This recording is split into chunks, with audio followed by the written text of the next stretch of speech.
Every day, more than 5 billion people connect, share, and trade with just a few clicks. We call it the World Wide Web. But have you ever wondered who created this vast network? And why would one person be willing to give such a monumental invention to all of humanity completely free? This is the story of Tim Berners-Lee, the man who wove the web of information that now covers the globe. In the late 1980s, the internet already existed, but it was nothing like what you're using today. No images, no video, no search bar. Everything was just white text on a black background, running through cryptic command lines. If you wanted to download a file, you had to type every single character of an FTP command correctly. If you wanted to access a computer somewhere else, you had to use Telnet and memorize an entire string of complex syntax. No mouse, no clicks, just a keyboard and your memory. At CERN, the European Organization for Nuclear Research, thousands of scientists from over 100 countries were racing against time to unlock the secrets of the universe. They worked with massive amounts of data, but there was one problem. Each person was using a different kind of computer, from VAX systems, Macintosh, Unix, to huge IBM mainframes. Software and file formats weren't compatible. If they wanted to share data, they might have to print it on paper and send it by post, or copy it onto magnetic tapes to hand deliver. Sometimes, just to find a single report, you needed to know exactly which server it was stored on, who managed it, and the precise connection syntax. All of this turned information exchange into a nightmare. Precious datasets were trapped on isolated islands, with no bridge between them. And in this chaos, a young British engineer began to imagine an idea that would change everything. In 1989, among rooms filled with humming servers and the constant whir of cooling fans, there was a British engineer named Tim Berners-Lee. He wasn't a senior figure, just a contractor at CERN, writing code to support various research groups. But in his mind, he was nurturing an idea that even his colleagues thought was far-fetched. What would happen, Tim wondered, if every computer anywhere in the world could talk to each other in a common language? And what if all information could be linked together, like the threads of a giant web? In the scientific world, the concept of links hardly existed. Data lived inside sealed systems, unreachable from outside. Tim's idea wasn't just about connecting computers. It was about creating a space where every piece of information could lead to another, like touching one strand of a spider's web and watching the whole thing tremble. He called his proposal Mesh, a web.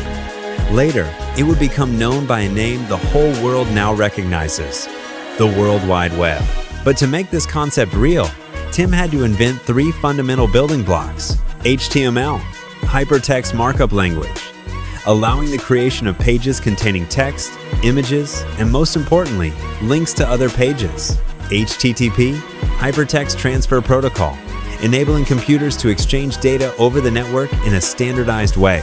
URL, Uniform Resource Locator, giving every document, image, or file on the web a unique address that anyone could access.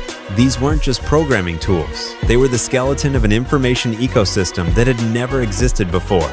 And Tim knew, if it worked, it would change the way humanity connects forever. In 1990, in a small office at CERN, Tim Berners-Lee powered on a black Next computer, a product of the company Steve Jobs had founded after leaving Apple. The screen lit up, and line by line, code began to appear.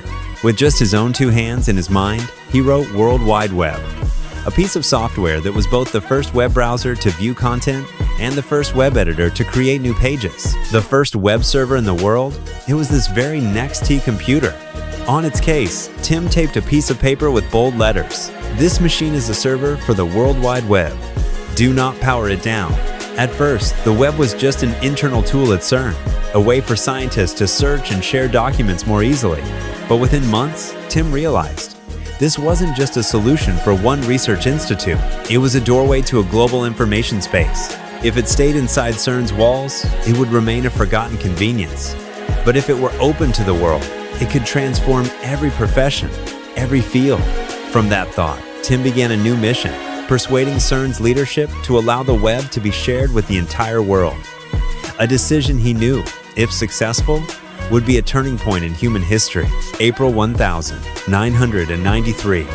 After months of discussion and debate, CERN issued a short announcement with world-changing consequences. The World Wide Web technology will be available to anyone, completely free of charge.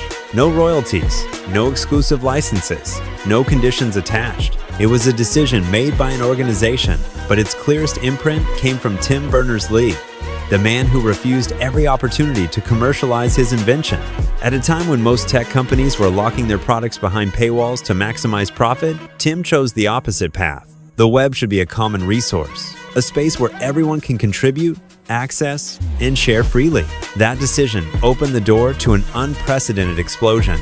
Within just a few years, the number of websites grew from dozens to millions. Universities, businesses, and individuals rushed to establish their presence in this new space. From that moment on, the web was no longer a lab project.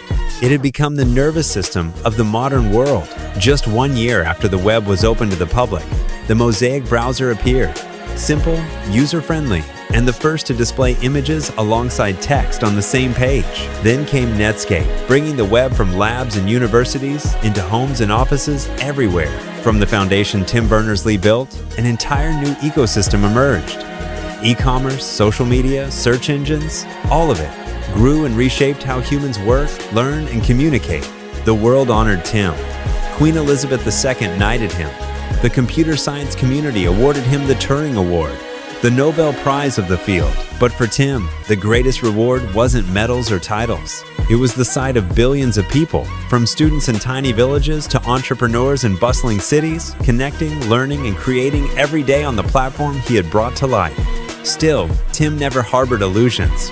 He reminded the world the web is a neutral tool. It can help humanity grow or destroy itself. We must choose how to use it. From a small office at CERN, a simple idea changed everything. How we learn, work, love, and dream. Tim Berners-Lee gave the world a gift and reminded us that the greatest inventions are not to be owned, but to be shared. So the next time you open a browser, type an address, and connect with the entire world, remember the man who wove that web. And who knows, maybe this story will inspire you to create something, not just to change your own life, but to change the world.